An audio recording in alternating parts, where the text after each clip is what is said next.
हमारे 750 किसानों की शहादत 13 महीने में हुई और मोदी को माफ़ी मांगना पड़ा। हम जमीन नहीं देंगे सर, हम लोग किसान हैं, जान देंगे, जमीन नहीं देंगे, इसलिए हमारी जनता पूरा साथ है। पहले लड़े थे गोरों से, अब की लड़ेंगे चोरों से।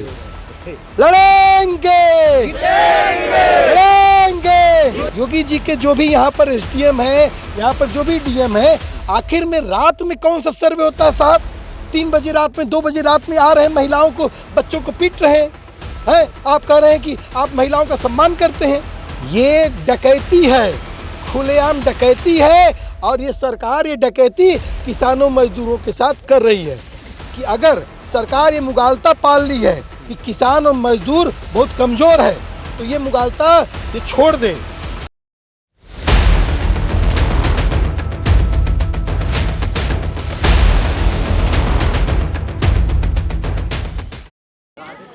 नमस्कार, बदलेगा भारत देख रहे हैं आप और इस वक्त हम लोग मौजूद हैं आजमगढ़ ज़िले के मंदरी अंतर्गत एक गांव में, जमुआ हरिराम में। और यहां पे बहुत सारी भीड़ लगी हुई है। भीड़ लगी हुई है, तमाम लोगों को आप देख रहे हैं। ये भीड़ कई हज़ारों की तादाद में होती है, लेकिन अब वक्त हो चुका है क्योंकि शाम का वक्त है, तो लोग धीरे धीरे अपने घरों को जाने लगे हैं। काफ़ी लोग चले गए। यहाँ पर हमारी मुलाकात हुई है संयुक्त किसान मोर्चा के राजीव यादव जी से। NAPM की ओर से भी ये यहाँ पे आए हैं। मेधा पाटकर जी का एक फाउंडेशन है जो मंदरी हवाई अड्डा विस्तार के विरोध में यहाँ के किसान, यहाँ के ग्रामीण लगातार आंदोलनरत हैं। उनके समर्थन में यहाँ पर आए हैं और बड़े ही लड़ाकू छवि के हैं। इनके बारे में कुछ भी कहना मुझे लगता है कि मेरे शब्द कम पड़ जाएंगे, लेकिन इनके बारे में अगर मैं बताने लगूँ तो वो चीज़ें ख़त्म नहीं होंगी। इस आंदोलन में अब जुड़ गए हैं, तो क्या आधार मिली है? सबसे पहले स्वागत है आपको। शुक्रिया वसीम भाई। और सबसे पहले तो यही है कि आज जिगना गांव के यहाँ पर एक साथी जो हैं जवाहिर यादव जी जो है, उनको किसी बच्चे ने बताया कि उनकी 17 बीघा ज़मीन जो है मंदरी एयरपोर्ट में के नाम पे जा रही है और उनको हार्ट अटैक हो गया। तो आज ये जो घटना हुई है, इस घटना को जैसे हमें मालूम चला, हम आए हैं और ये कत्ल है और इस शहादत को हम जाया नहीं जाने देंगे। और जन आंदोलनों का राष्ट्रीय समन्वय और संयुक्त किसान मोर्चा की तरफ से मैं यहाँ पर हूँ और देश प्रदेश के जितने भी नेता हैं तमाम लोग आएंगे और हम लोग किसी भी कीमत पर जो यहाँ के लोगों का, ग्रामवासियों ने जो संकल्प लिया है, जान देंगे जमीन नहीं देंगे, इस संकल्प के साथ हम खड़े रहेंगे। और जिस तरीके से ऐतिहासिक किसान आंदोलन चला और 13 महीने में सरकार को माफ़ी मांगनी पड़ी, किसानों को खालिस्तानी आतंकवादी बोला गया, उसी तरह से सरकार यहाँ पर जवाहिर यादव जो नहीं रहे और तमाम ग्रामवासियों से माफ़ी मांगेगी कि हम गलत कर रहे हैं। सिर्फ गरीब के नाम पर यहाँ पर ज़मीन का अधिग्रहण किया जा रहा है कि आपके पास छोटे छोटे मकान हैं। यहाँ पर अंतर्राष्ट्रीय हवाई अड्डे की नाम पर ये जिनका ज़मीन लिया जा रहा है, इनको अंतर्राष्ट्रीय हवाई अड्डे की ज़रूरत है कि नहीं? हमारी ज़रूरत है कि नहीं? क्या ये बात सरकार के एजेंडे में है कि नहीं? आप एक्सप्रेस वे बना दीजिए, एक अंतर्राष्ट्रीय हवाई अड्डा बना दीजिए और हम खाने के लिए मर जाएं। बीच में आपको रोक रहा हूँ। आम जनता से पुकार होती है कि सरकार विकास नहीं कर रही है, सरकार को विकास करना चाहिए। यहाँ पे हाई स्पीड की ट्रेनें नहीं है, इसलिए जल्दी एक स्थान से दूसरे स्थान पे पहुँचने के लिए एयरपोर्ट की ज़रूरत है, इंटरनेशनल फ़्लाइट्स की ज़रूरत है, अंतर्राज्यीय उड़ानों की ज़रूरत है। तो जब सरकार करने की मंशा जाहिर कर रही है तो ज़मीनें तो किसी भी की होंगी, वो तो जाएंगी ही, ज़मीनों पर ही ये सारी चीज़ों का क्रियान्वयन होना है। तो इस पर आपका क्या कहना है? इसे कैसे देखते हैं आप? देखिए, 2 बातें साफ तौर पर है कि विकास के नाम पर विनाश नहीं बर्दाश्त करेंगे और इस देश में विकास के नाम पर विनाश हो रहा है। आप हमारी लाश पर विकास को खड़ा करेंगे, हमारे बच्चों का विकास नहीं हो रहा है। इसे हमारी औकात जो है जनरल डिब्बे में जाने की नहीं है। हम आज़ादपुर सब्जी मंडी से लेकर भिमंडी तक बोरा ढोने का काम करते हैं और आप अंतर्राष्ट्रीय हवाई अड्डा हमें दे रहे हैं। दूसरा, मैं साफ तौर पे कहूँगा कि ये जिस तरह से अंग्रेजों ने रेलवे ट्रैक बिछाया, हमारे कच्चे माल को लेने के लिए बिछाया, उसी तरह से ये एक्सप्रेस वे बनाया जा रहा है, उसी तरह अंतर्राष्ट्रीय हवाई अड्डा बनाया जा रहा है। अगर हमारी ज़रूरत है तो बात है, अगर नहीं है तो आखिर में क्यों? जिस तरीके से आदिवासी क्षेत्रों में खनन के नाम पर पूरा आदिवासियों को बर्बाद कर दिया गया, और मैं साफ कहूँगा यहाँ पर सरकार वो भी जो काम कर रही है, जो बात आप कर रहे हैं विकास की बात, जी। वो इनलीगल कर रही है, गैर कानूनी कर रही है। योगी जी के जो भी यहाँ पर एसडीएम है, यहाँ पर जो भी डीएम है, आखिर में रात में कौन सा सर्वे होता है साहब? योगी जी बता दें कि रात में कौन सा सर्वे होता है? 3 बजे रात में, 2 बजे रात में आ रहे हैं, महिलाओं को, बच्चों को पीट रहे हैं। आप कह रहे हैं कि आप महिलाओं का सम्मान करते हैं, और यहाँ पर महिलाओं का हाथ टूट गया, कहाँ गई चाची, उनको लाइए, सामने बच्ची खड़ी है, और मामला है कि एक चाचा है कपिल देव, उनका हाथ तोड़ दिया जो है। कहाँ चोट लगा बेटा तुमको? कहाँ चोट लगा? यहाँ पे लगी है सर, कहाँ पे चोट यहाँ लगा? पे लगी है, चली गई है क्या? अच्छा चलिए। हाँ तो जिस तरह से जो पूरा किया जा रहा है, कोई मुझे नहीं मालूम है। मैं इस आंदोलन में कई बार आ चुका हूं, और आज फिर दोबारा बीच में रुक गया था, फिर से 3 दिन से धरना चल रहा है। किसी को भी पूछ लीजिए, किसी को भी कोई नोटिस नहीं दी गई है। ग्राम प्रधान है यहाँ पर, पूछ लीजिए। इसके पीछे क्या मंशा हो सकती है? आप तो हमेशा प्रशासन से भिड़ते रहते, लड़ते रहते, बगैर नोटिस के इस तरह की कार्रवाई के पीछे क्या मंशा हो सकती है? ये डकैती है, खुलेआम डकैती है, और ये सरकार ये डकैती किसानों मजदूरों के साथ कर रही है। आप बताइए कि प्रधान लोगों को, जनप्रतिनिधियों को थाने में बैठा करके रात में आप जो सर्वे कर रहे हैं, आप होता था पहले कि कोई किसी को बात होती थी तो प्रधान जी के पास जाती थी पुलिस, उसके बाद जाती थी किसी को पकड़ती थी, हैं? आज क्या हो रहा है? उल्टा ही प्रधान को डराया धमका जा रहा है, जेल भेज दिया जाएगा। हम बता दे रहे हैं साहब कि हम साफ तौर पर कि अगर सरकार ये मुगालता पाल ली है कि किसान और मजदूर बहुत कमज़ोर है, तो ये मुगालता ये छोड़ दे। हमने जलियांवाला बाग से लेकर आज इस बाग में जब हम बैठे हैं, तो हमने हर समय शहादत दिया है।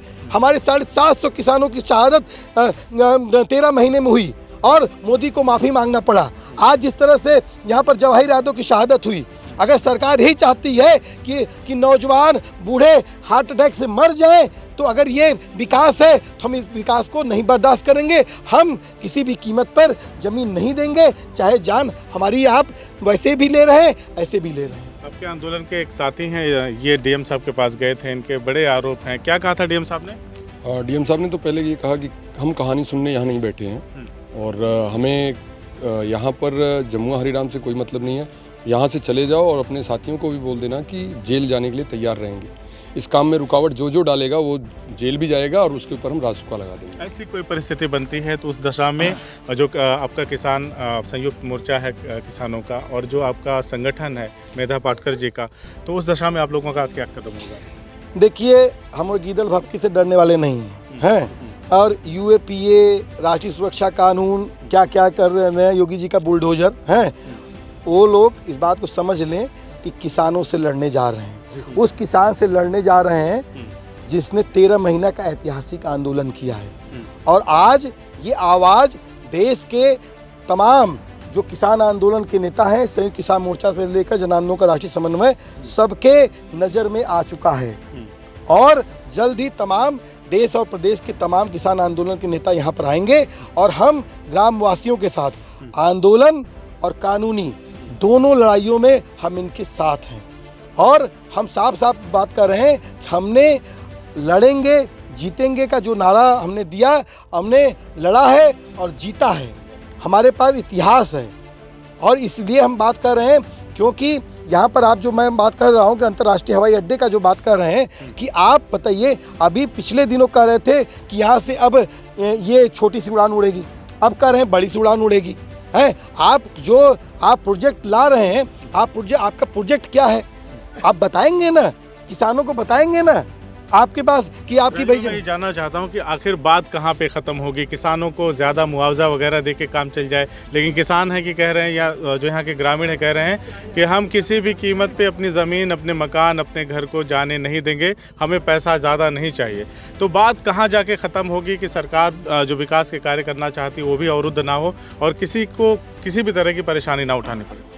देखिए, साफ तौर पर है कि आपके पास जो सरकार कह रही है कि जिस एरिया में कह रही सरकार है कि हम इस एरिया के को लेना चाहते हैं यहाँ पर जो ग्रामीणों का जो आरोप है कि सरकार ने पहले नक्शा लाया, फिर दोबारा नक्शा लाया और सरकार का कहना है कि उस एरिया में चूँकि एक हाईवे है उसको ज़्यादा हमको मुआवजा देना पड़ता, इसलिए ग्रामीणों से निपटना ज़्यादा आसान है। इनके जो छोटे छोटे घर हैं इनको कम मुआवजे में हम निपटा देंगे और पुलिस के बल पर निपटा देंगे।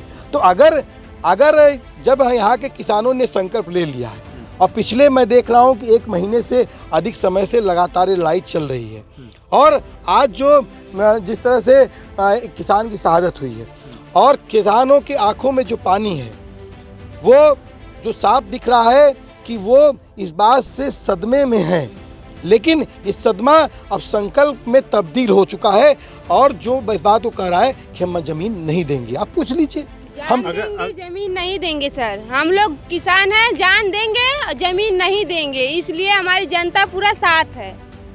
कह रहे थे हम जान दे देंगे, जमीन नहीं देंगे किसी कीमत पे। अगर सरकार आप लोगों की बात नहीं मानती है, जिला प्रशासन नहीं मानता है, तो आपके जो बड़े नेता हैं, किसान आंदोलन से जुड़े हुए जो नेता हैं, मेघा पाटकर हैं, राकेश टिकैत जी हैं, तो क्या वो यहाँ पे क्या बातचीत हो रही, क्या वो यहाँ आएंगे या फिर क्या आगे आप लोगों की रणनीति क्या है अगर प्रशासन आप लोगों की बात नहीं मानती? देखिए, अभी आप जब आए उसके पहले मेरी मेघा पाटकर जी से फ़ोन पे ही बात हो रही थी और यहाँ पर जो संयुक्त किसान मोर्चा है, जन आंदोलन का राष्ट्रीय समन्वय है, चाहे वो दर्शन पाल जी हैं, चाहे जगमोहन उग्राहा जी हैं, चाहे क्या कहते हैं ये टिकैत साहब हैं, मेघा पाटकर जी हैं, संदीप पांडे जी हैं, तमाम लोगों से हमारी बातचीत हो रही है और सभी लोगों की हो रही है कि इस हफ्ते में तमाम नेताओं का आना यहाँ पर शुरू हो जाएगा।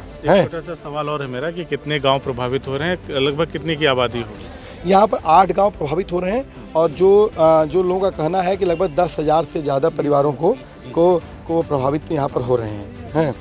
तो ये जो है, और अभी तक तो ये क्लियर है, देखिए आप खुद कि सर इनको भाई सरकार ने अगर बताया होता, कोई नोटिस दी होती, कोई नोटिफिकेशन होता तो मालूम चलता ना कि कितने गाँव ये गाँव के आदमी ये थोड़े जाके सर्वे करेंगे जो है सरकार को बताया होता तो किसी को कुछ भी नहीं मालूम है। बस गुंडई की जा रही है, आकर के रात में सर्वे किया जा रहा है। तो माने कि ये साफ साफ दिख रहा है कि चोरी छुप के तरीके से आप इसको ज़मीन लेंगे और जिस तरीके से मैं साफ कर रहा हूँ कि ये ज़मीन सरकार मुखौटा लगा के ले रही है। जिस तरह से लखनऊ का एयरपोर्ट चौधरी चरण सिंह जो किसान नेता थे उनके नाम पे था और आज वहाँ पर अडानी एयरपोर्ट बन गया। कल की डेट में ये भी सरकार ले रही है अपना मुखौटा लगाकर और कल की डेट में इसको भी अडानी अंबानी को भेज देगी। तो हम साफ साफ कर रहे हैं, पहले लड़े थे गोरों से, अब की लड़ेंगे चोरों से।